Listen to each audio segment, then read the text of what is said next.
আমি সকলকে শুভেচ্ছা ও শুভকামনা জানাই। যোগের যে ভারতবর্ষের যে প্রাচীন যোগ, সেই যোগ নিয়ে আলোচনা করার জন্য আজ আমি লাইভে এসেছি। সংক্ষিপ্ত প্রোগ্রাম, এরপরে আমি সকলকেই বলেছিলাম যে আমরা প্রশ্নোত্তর করব, আমাকে পাঠাতে পারেন ইনবক্সে বা জুম কনফারেন্স যখন আমরা করব।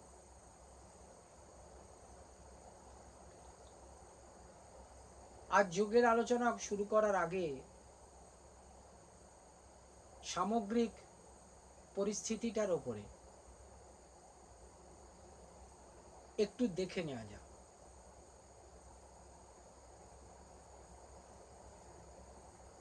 প্রধানমন্ত্রী, মুখ্যমন্ত্রীরা, বিজ্ঞানীরা, ডাক্তাররা একটা কথা বারবার বলছেন, এটা যুদ্ধকালীন পরিস্থিতি। অর্থাৎ যেন বিশ্বজুড়ে একটা যুদ্ধ হচ্ছে। যুদ্ধের পটভূমিকা ভারতবর্ষের সনাতন ধর্মের পটভূমিকা। অনেকে প্রশ্ন করেন বা ভাবেন, আরে যোগ মানে তো একটা ঘরের মধ্যে বদ্ধ হয়ে থাকা,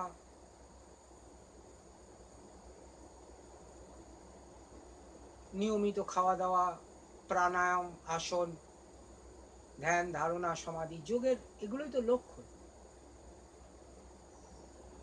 কথাটা ঠিক, কিন্তু প্রশ্ন হচ্ছে তাহলে যুদ্ধের সঙ্গে যোগের সম্পর্ক। সে করোনা ভাইরাসের যুদ্ধই হোক বা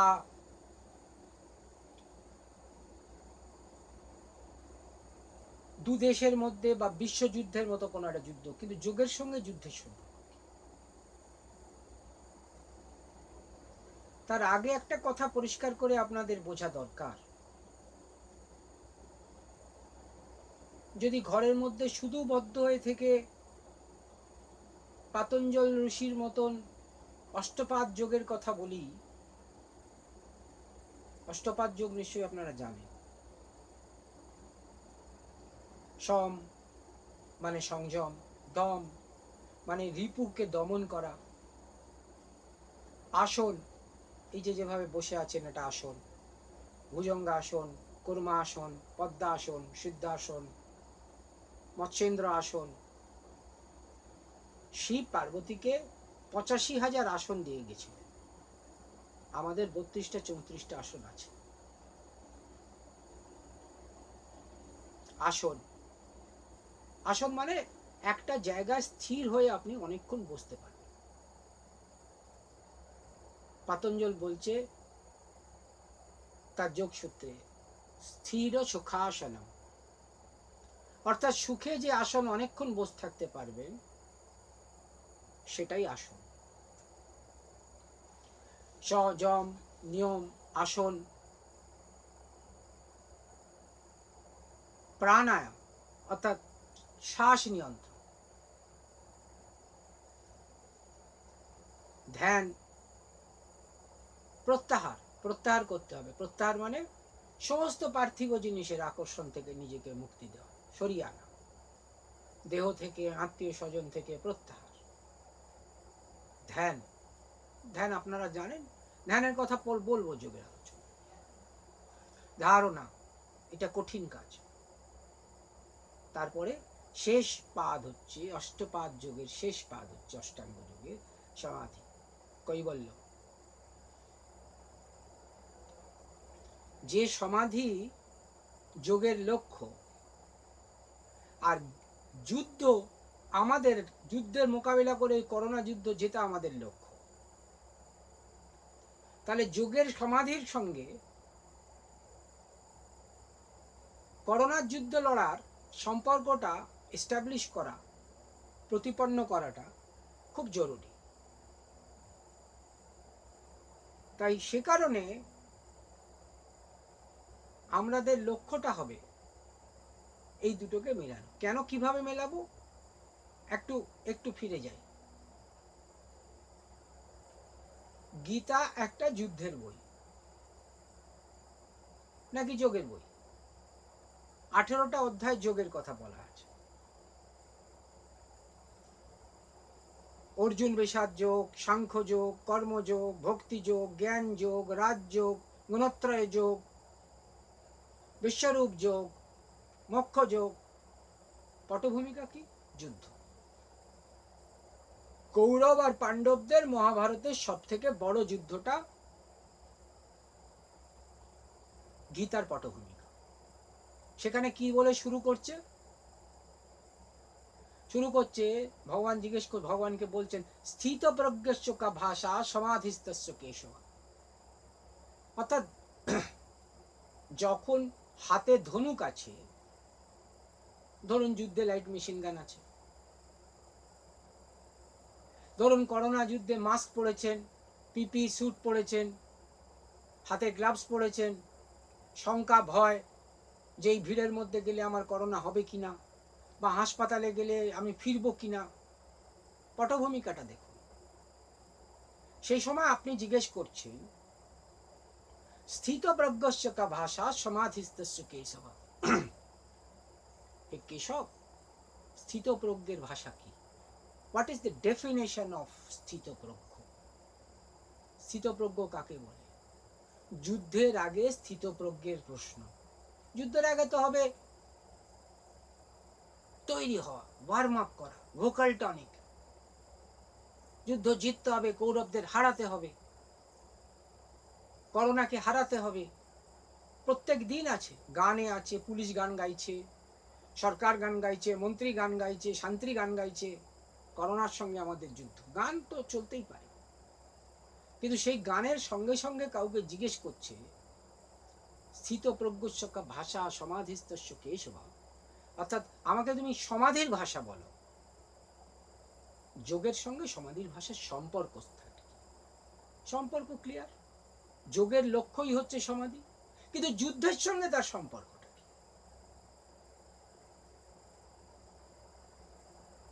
আচ্ছা বলতে পারেন, পিপি স্যুট পরে, মাস্ক পরে, আমি যখন গ্লাভস পরে আমি যখন যাচ্ছি, তার সঙ্গে আমার সোশ্যাল ডিস্টেন্সিং এর সম্পর্কটা কি? খুব সহজ। সোশ্যাল ডিস্টেন্সিং এর সম্পর্ক হলো যাতে ভাইরাস আমাকে আক্রমণ না করতে পারে, তাই আমি বর্ম পরে আছি। কি বর্ম? না পিপিই পরেছি। যুদ্ধে কি বর্ম পরি? না বুলেট প্রুফ জ্যাকেট পরেছি, শিল্ড পরেছি। It's a kind of shield. তা যুদ্ধে গেছি, করোনার জন্য যুদ্ধ করতে গেছি, মাস্ক পরেছি। এখানে শত্রুপক্ষকে কৌরব নয়, এখানে শত্রুপক্ষ ভাইরাস। ওখানে শত্রুপক্ষ ছিল পাকিস্তান, তার আগে শত্রুপক্ষ চীন হতে পারে। আমেরিকা যখন যুদ্ধ করেছে, ইরাক শত্রুপক্ষ, আফগানিস্তান শত্রুপক্ষ, ভিয়েতনাম শত্রুপক্ষ। আবার ভিয়েতনামের শত্রুপক্ষ আমেরিকা, ইরাকের শত্রুপক্ষ আমেরিকা, আফগানিস্তানের শত্রুপক্ষ তালিবানদের শত্রুপক্ষ আমেরিকা, পাকিস্তানের শত্রুপক্ষ ভারত। তা আমরা প্রত্যেকেই বর্ম পড়ে নিয়েছি। করোনা যুদ্ধে আমরা কি করেছি? করোনাকে হারাতে হবে, বর্ম পড়তে হবে। বর্ম কি? পিপি স্যুট পড়তে হবে, হাত ধুতে হবে। এর সঙ্গে যোগের সম্পর্ক কি? একটু বেদে ফিরে যাই। হাত ধোবেন কি করে? একদম প্রেসক্রিপশন।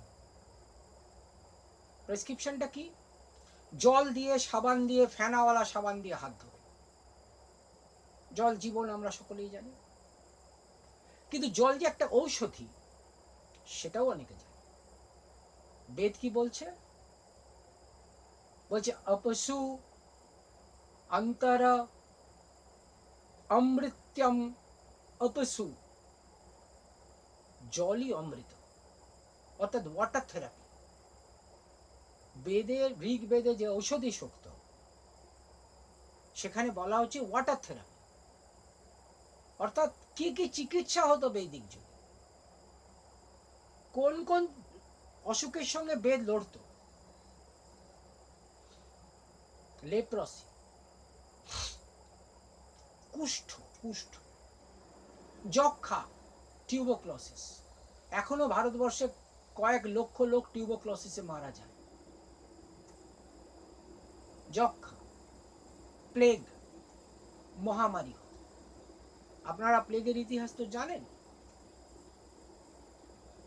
প্লেগ একটা ইঁদুর থেকে, একটা জাতীয় ব্যাকটেরিয়া থেকে হয়, কিন্তু ইতিহাসে প্লেগ মানে কোনো বড় মহামারী হলে ইতিহাসে প্লেগ হতো। এবং সে দেশের রাজাকে, ইউরোপের সব থেকে বড় প্লেগ, যেখানে 50% মানুষকে মারা গেছিল, মুছে গেছিল, 50% অফ দ্য পপুলেশন, তাকে বলে জাস্টিনিয়ান প্লেগ। কেন জাস্টিনিয়ান প্লেগ?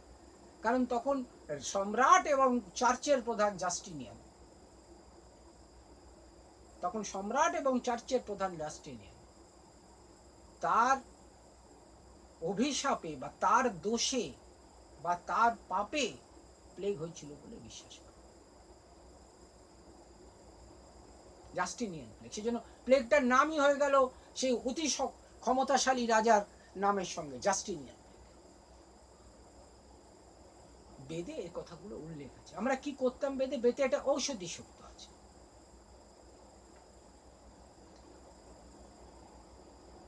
বেদে যখন যুদ্ধের কথা বলা আছে, ঋগ্বেদে অসুরদের সঙ্গে যুদ্ধ, অসুর ডেমান্সদের সঙ্গে যুদ্ধ, তখন ঋষিদের ডাক্তার, দেবতাদের ডাক্তার কারা হতেন? ঋষিদের ডাক্তার কারা হতেন?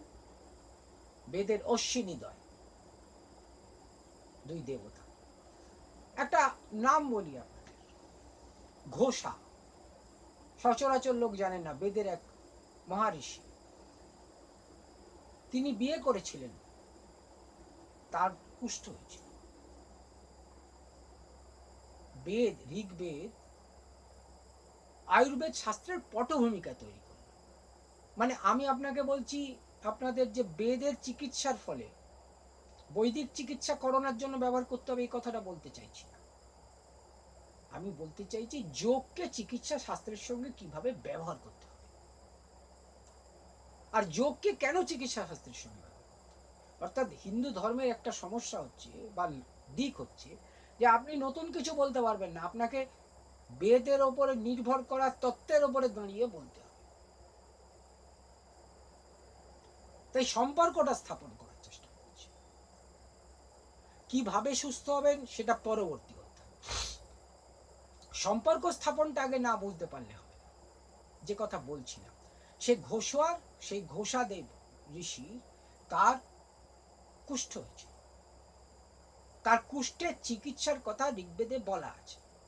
কি কি ব্যবহার করা হয়েছিল? ঔষধি। কি ঔষধি? গাছপালা। দ্বিতীয় কি ব্যবহার করা হয়েছিল? জল। তৃতীয় কি ব্যবহার করা হয়েছিল? সূর্য, অগ্নি। আপনারা জানেন যারা আমার ক্লাস করেছেন, সূর্য, অগ্নি, প্রাণ একই সত্যের তিনটে রূপ।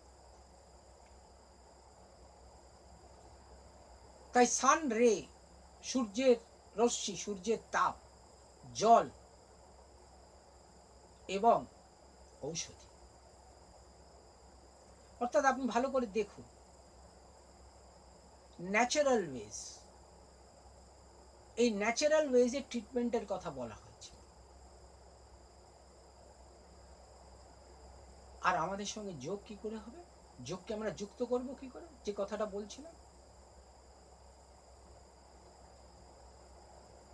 স্থিত প্রজ্ঞস্য ভাষা সমাধিস্তস্য কেশ। যুদ্ধ কি করে করব? ভয় পেয়ে গেছি। আমরা জাতিগতভাবে বাঙালি, ভারতবাসী, বিশ্ববাসী। শুধু সাবধান হইনি, আমরা ভীত, আমরা সন্ত্রস্ত। পটভূমিকাটা মিলিয়ে দেখুন।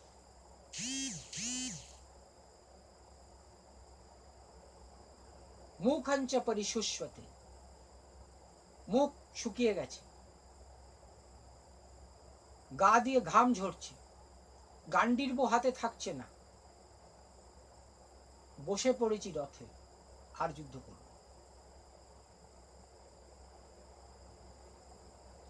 প্রথম হচ্ছে বিশ্বাস। সেই বিশ্বাসটাকে জাগানোর জন্য ভগবান কি বলছে, যে যুদ্ধটা করতে হবে। মহামারী বহুবার এসেছে, লক্ষ লক্ষ লোক মারা গেছে, কোটি সংখ্যায় মারা গেছে, কিন্তু যুদ্ধটা করতে হবে। ভগবান কি বলছেন এই যুদ্ধক্ষেত্রে দাঁড়িয়ে? ভগবান বলছেন, ক্ষুদ্র হৃদয়ে দৌর্বল্যং ত্যক্তস্থিত পরন্তপ। ক্ষুদ্র হৃদয়ে বলল যে ত্যাগ করে উঠে দাঁড়িয়ে যুদ্ধ করো, অর্থাৎ স্ট্রেসটাকে ওভারকাম। ফার্স্ট কন্ডিশন, যোগের ফার্স্ট কন্ডিশন, চাপ মুক্ত হও, স্ট্রেসটাকে করো। হঠাৎ স্ট্রেসের সঙ্গে করোনার সম্পর্ক কি? বিজ্ঞানে এটা প্রমাণিত হয়েছে যে স্ট্রেস ইমিউন সিস্টেমকে নষ্ট করে, হরমোনাল ইমব্যালেন্সের পক্ষে স্ট্রেস, চাপ ইমিউন সিস্টেমকে নষ্ট করে। আর ইমিউনিটি সব থেকে বড় বিষয় এই করোনা মোকাবেলা। অনেক রকম ইমিউনিটির কথা বলা হচ্ছে, hard immunity, HERD, protective immunity, human বডির ইমিউনিটি। হার্ড ইমিউনিটি, প্রোটেক্টিভ ইমিউনিটির কথা আমি বলতে চাই না, কারণ বিজ্ঞানকে বাদ দিয়ে আধ্যাত্ম শাস্ত্রে আমি বিশ্বাস করি।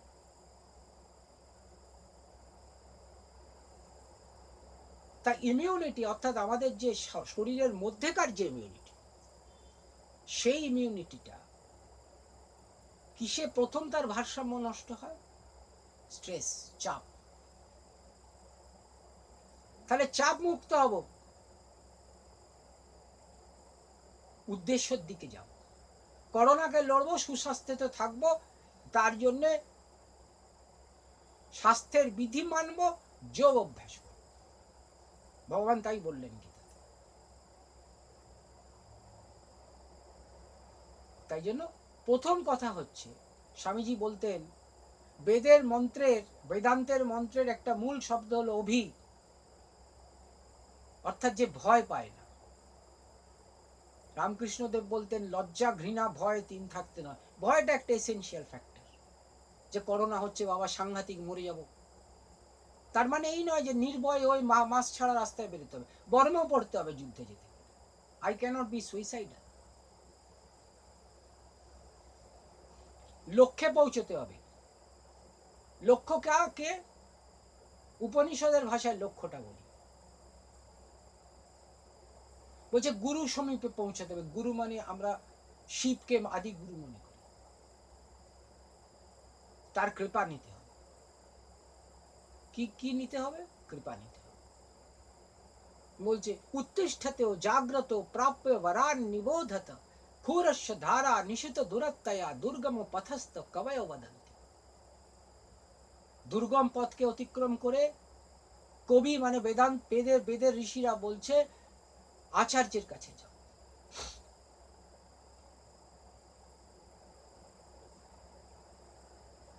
আর কারা আচার্য কাকে বলবেন?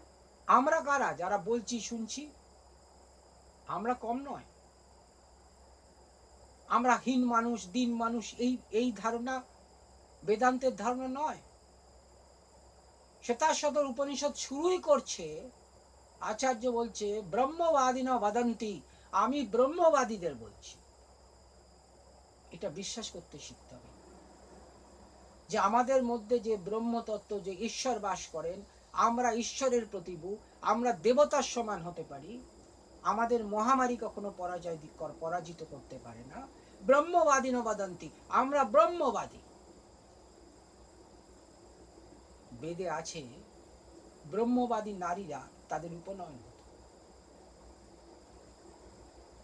আমরা ব্রহ্মবাদী।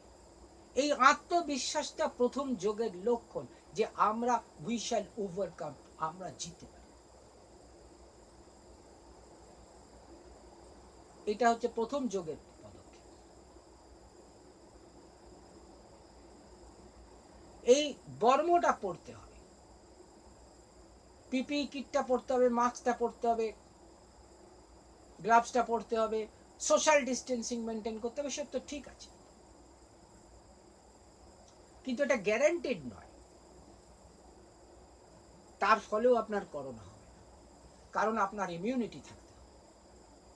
তাহলে প্রথম প্রশ্ন, যোগের ব্যবহারটা আমরা কিভাবে এটা করতে যাব, আমি পন্থাগুলো এক এক দিন করে বলব।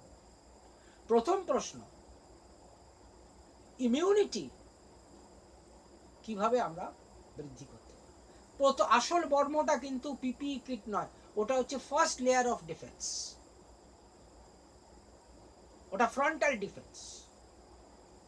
সেকেন্ডারি অ্যান্ড মেন ডিফেন্স হচ্ছে আপনার ইমিউনিটি। ইমিউনিটির জন্য সর্বপ্রথম কি করতে হবে? ইমিউনিটির জন্য সর্বপ্রথম আপনার স্ট্রেস ফ্যাক্টরটা কমাতে হবে, চাপ মুক্ত হতে হবে। যদি অল্পতে অসহায় হয়ে পড়ে তাহলে আপনি চাপ মুক্ত। যোগী, যোগ অভ্যাসকারী কখনো দুর্বল হয় না। দায়িত্ব নিয়ে বলতে, 100টা লোক আক্রান্ত হলে যে যোগ অভ্যাস করে তার সংখ্যা খুব বেশি হলে 4-5 জন হবে, কারণ যোগীর এই আক্রান্ত হওয়ার সম্ভাবনা খুব কম থাকে। তার কারণটা বৈজ্ঞানিক, কোনো মিস্টিসিজমের কথা বলছি না।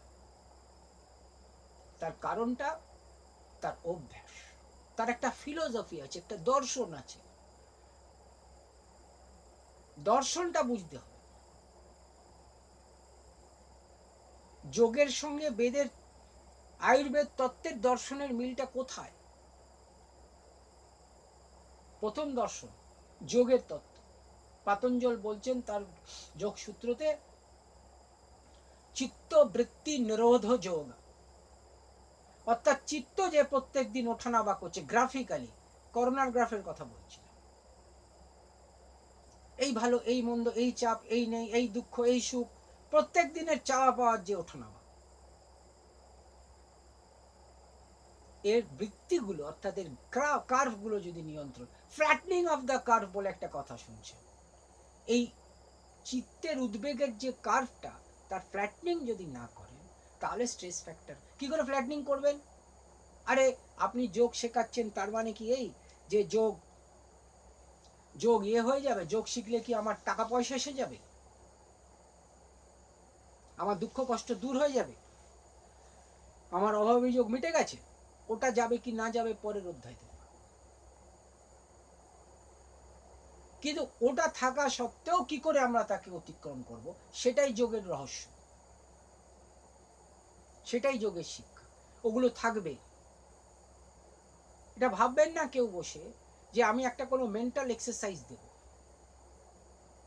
এই মেন্টাল এক্সারসাইজটা করলে আপনার যোগের অভ্যাসটা চলে যাবে, দুঃখের চাপটা কেটে যাবে। আমি একটা ফিজিক্যাল প্রসেস বলবো, একটা যার একটা হরমোনাল এফেক্ট আছে। আমি কোনো অবৈজ্ঞানিক কথা বলার জন্য এই লাইফটা আরম্ভ করি। একটা ফিজিক্যাল যৌগিক প্রসেস, একটা mental exercise.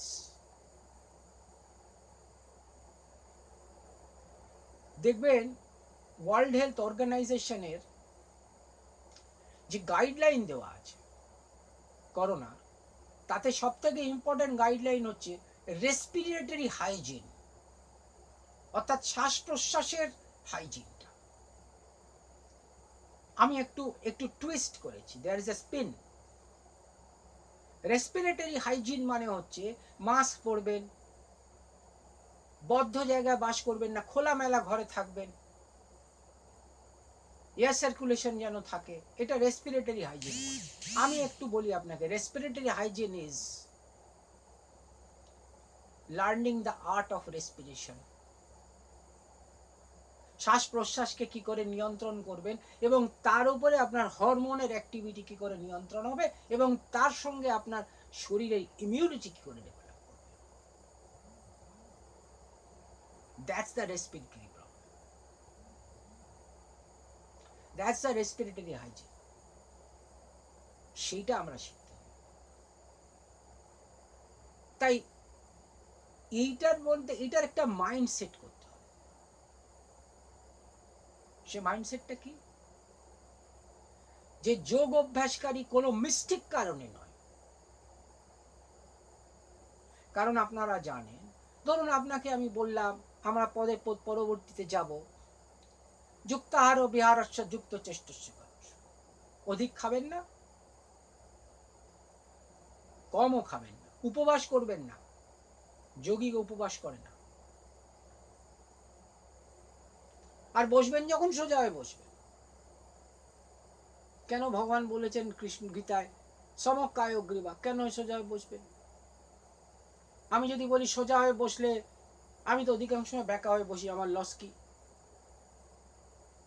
Central nervous system, কুণ্ডলিনীর পরে আসবে সেন্ট্রাল নার্ভাস সিস্টেম, যেটা দিয়ে মূল আপনার প্রবাহিকা শক্তি, কুণ্ডলিনী, সুষুম্না,